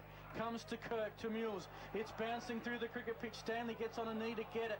Comes to Dolling. Dolling, another possession for Murray. And if you like McGarry medal betting, consider Murray, because he's certainly been in business for the Magpies this season. Comes to the forward 50 arc. Stanley has it. Somehow, Wiles, got it to Elstone. Up the boundary in 50-metre arc. Heads for the hot spot. Needs a Magpie mark. Can't get it. It's a hand pass. It's aerial ping pong. It's Kirkwood trying to break the pack. He can't do it. He's brought to ground. The umpire's not blowing the whistle. He wants the players to sort it out. They can't. And it will be a ball up as the Magpies cheer squad start clapping, start cheering. They need a goal. As the Glenelg player tackled in the goal square, ruled to be pushed in the back. And that will be, I think, Young Plant. Kicked the first goal, got a critical free, gets it out to Hall, and he'll clear some space for the Tigers. 14 gone, final term, the Bays by 13 points, but it's Dolling at half forward for Port to Perkins, tackled beautifully. Down there by his Glenelg opponent, ball spilling free. Cranston, a big, long, sweeping handball out to half-back where Murphy runs onto it. Got Ruwalt running for him on the wing if the ball sits. It does. Under pressure, though, Ruwalt goes searching back for Murphy. He finds him. He runs to half-forward. Goes searching for Grimer Archie, quite literally wearing him like a glove. The handball coming out from Locken to Stanley, deep in defence to Archie. Now Stanley again. This is Casey Carr for Port Adelaide. To Summerton, defensive 50. He comes out towards the grandstand's wig. Young Wiles has the football there for Port. He finds Hall at half forward. Here's Murray charging through, the kick inside 50. Perry takes the mark for the Maggies. Sliding, diving grab, 45 out, 45-degree angle. And Daniel Frangos, he can keep the Maggies in the game. Gee, they've got a lot of heart, this Port Magpies side. The spirit of the Magpies is really showing here today. They certainly don't have as talented side on paper as the Glenelg side. But they are not giving up here. Perry hasn't kicked a goal today. Become a key forward for Port, as we mentioned, this year. This to keep Port alive in the contest is kick away to the left. One behind, 7-8-50. 2 goals in it. Glenelg 7-20-62. 15 and a half gone, final term. Mules has kicked it out and has found a teammate out in that back pocket where the practice cricket pitches are. That's Ben Kane who kicks it down the outer wing. Pack flies, comes to ground. Plant, nice read. Tackled though by Elstone before he get the hand pass hot in the ball. Marling was thinking about playing on. It's sort of, I think, for the Magpies now, playing at all costs. Here comes the kick from the Pies towards 50-metre arc. It's a nice mark taken out there by Beard. Too far out to score with the breeze. Got a runner in Thurgood. Thurgood from 51, top of the square. Gee, Perry, was he pushed? No. Umpire says free kick to Mules. Gives to Willoughby. Willoughby with Magpies surrounding him. Decides it's time to hold up the play. He's going to go across the goal. This had better be an accurate kick. It is. Finds Kirk. He's about 40 out, sort of centre-half backish position. Glenelg, is it too early to start playing keepings off? Certainly is. Certainly is. Glenelg have got to kick the next goal if they want to go on and win this game. There's no point in just holding it up. Well, it comes to Mules, then on to O'Grady. They're back down the grandstand side now. The kick for Button, again a bad bounce. Carp, under pressure from Grommer, just got the kick away. Has a teammate who's collected it. That's Young. Summerton. Button! Carr up in it. It's all happening here. And the umpire, well, look, you got to say, Daniel, they've been consistent. They have. You could have said that was holding the ball, but he didn't call it. What a game we've got here. We have indeed, is in the ruck. No clear winner, and the free kick has been pulled out to Elstone. Big moment. Got to get something out of this, don't they, the Magpies? Got to score. Elstone to Murray, inside the centre square. He goes to the arc of 50. Perry, diving, sliding, takes the mark, 45 out. This is his chance to make up for that last miss. We have gone 17 and a half minutes, final term. It is the Bays by 2 straight goals. Joel Perry in the fluorescent boots has had a dog of a day. He's been well held, and now he has a chance, though, to bring the game back to just 1 straight kick. Might not be his day, John. Could it be his moment? Well said, Daniel Frangos. It's right up there with their worlds colliding as Perry's kick is over the goal umpire's head. There's a goal in it. Port 8-9-56. 8-8-56. Glenelg 7-20-62. You're 107.9 Live FM. SANFL footy, the real deal. Where did you get your truck, Dad? CMV Trucks at 100 Port Wakefield Road, Cavan. Why, Dad? Because my dad and his dad bought their trucks from CMV. Why? Why? Because you can trust CMV. They've been around for over 75 years. And Mitsubishi Fuso trucks have a proven track record. And right now, CMV have special easy finance deals so anyone can drive a Mitsubishi Fuso. So see Big Trev and his friendly Fuso truck team at station sponsors CMV Trucks, 100 Port Wakefield Road, Cavan. Back here at Glenelg, Tigers went forward, Magpies repelling through Wiles. They've got Murray on the grandstand wing. You can hear the crowd through the effects, Mike. They are just willing their team onwards and upwards here at Glenelg at the moment. Murray can't decide where to kick. Crowd says play on. He does get on with it now. The kick towards the centre into the cricket pitch. Finds a teammate, and that's Casey Carr. Now a chance to send the Magpies forward, which he does inside 50, and a great mark going with the flight of the ball to Button. Button's got a runner, and that's Murphy off the half-back flank. So the Tigers are away here. Murphy in a bit of space goes long with the wind towards the half-forward flank. Grime is there in front. Kirkby didn't take the mark, not paid, recovered. Thurgood comes in, tackle, holding the and Kirkby will get the free. And Jason, Daniel, I'm totally befuddled by that is one. an amazing call in the context of a close game here. Umpire, he's turned hand passed it forward. Some justice because the kick didn't go anywhere. Perkins has got it now. It's with Murray against all the stats, all the scoring, all the play. The Pies are 6 points behind, and they've got the ball with Perkins. He's got Carr if he wants to use him to kick down. Gee, overcooked Carr. It's going to end up with the Tigers here. It's on the outer side, Kane. Hand pass on. Here's a chance for the Tigers now. It's with Fisher. 70 out. Long kick inside 50 in the direction of Kirkby. Can't take it off. Hands! I think that might have been Kirkby who read the play. Will confirm the play on sacks, but it is a goal to the Tigers. Yeah, it was Kirkby. A critical one, they're ninth. Oh, they're eighth, sorry. They got 8-20-68, Port 8-8-56, and we're back to a 12-point margin. And against the flow of play, the Magpies had all the momentum kicking against the wind, but the Magpies were running hot in this final quarter. Kirkby, as he often does, just bobs up with goals. Earlier this season, he kicked the match winner against West Adelaide at this very ground, and he's bobbed up again, perhaps to give the Tigers top spot. Well, 2 goals the margin, 2 goals to Kirkby as the Bays through Kane to O'Grady in the middle of Glenelg Stadium. They go inside their forward 50 arc, up high, Button at the back, Rival waited, marked, and can win the game for the Bays, but he has missed. Important behind though, way to the left. 13 points the margin now to the Bays. 8-21, that is 69. Port 8-8-56. Very quickly around the grounds at Elizabeth, Central by 23. It's Sturt by 11 at Hickenbotham, and it's North by 25 at Prospect. 21 and a half gone, final term here at the Bay. Kick out towards half-back by Port Adelaide. They have the numbers and they can work it round through Summit and into the middle of the ground. He goes to Thurgood, who runs past Fisher, then drops the ball when he goes for a bounce. He's tackled by O'Grady, slung out the handball. Perkins couldn't take, couldn't take it under pressure at forward 50. Mules going, and he's been pinned holding the ball. Well, that seemed to tap tough. Big decision. Well, we talked about consistency. I'm not sure if we saw it there. Well, we've seen a couple of consistently wrong decisions, in my opinion. Kirkby should never have got a free for holding the man a few moments ago, and how Elstone's getting a free against Mules for holding the ball, I will never know. But it's evened up. Exactly right. We're playing the percentages. Elstone, he's kicked 2 goals from outside 50. Can he make it 3? He went into this breeze. Perry! What a mark at the top of the goal square for Port Adelaide. They won't lie down.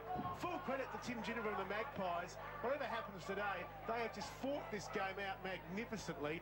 And now Perry, Daniel Frangos, can put them back to within 7 points. And he does. He does indeed. His second goal, 9-8, that's 62. To the Bays, 8-21, that is 59. And, well, 7 points is the margin. And we are in for a thrilling finish. It's getting thrilling at Elizabeth because the Eagles have got to within 11 points and they've got the breeze and the fine, and that's at the 16-minute mark. So we're running a bit ahead of the others. What a day of SANFL football. A season-defining day for a lot of clubs. And out here, Glenelg, could they have top spot tonight?